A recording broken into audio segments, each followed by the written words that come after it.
La donna con il giubbotto bianco cammina in Piazza dei Signori a Padova. 10 anni fa, da queste immagini, parte l'indagine sulla scomparsa e poi sull'omicidio di Isabella Noventa.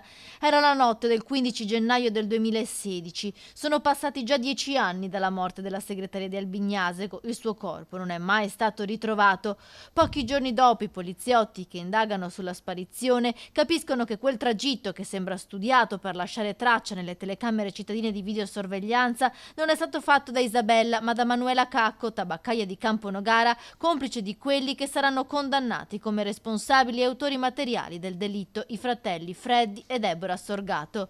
La famiglia Noventa in questi anni ha sempre chiesto che almeno venga fatto ritrovare il corpo per darne una degna sepoltura. Lui sta in silenzio per salvare la sorella, perché se dicesse la verità affosserebbe ancora di più la sorella.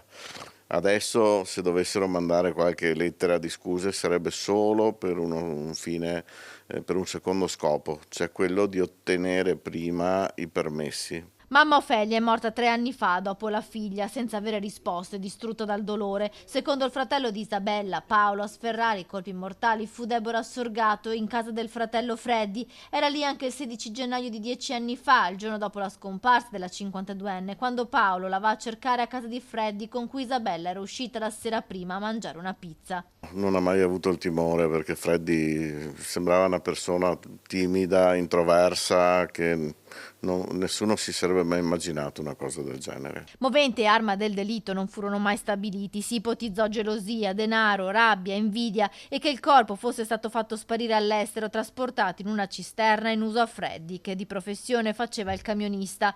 L'unica a collaborare con gli investigatori fu Manuela Cacco, ex amante dell'uomo, condannata a 16 anni. Da poco ha iniziato a usufruire di regime di semilibertà.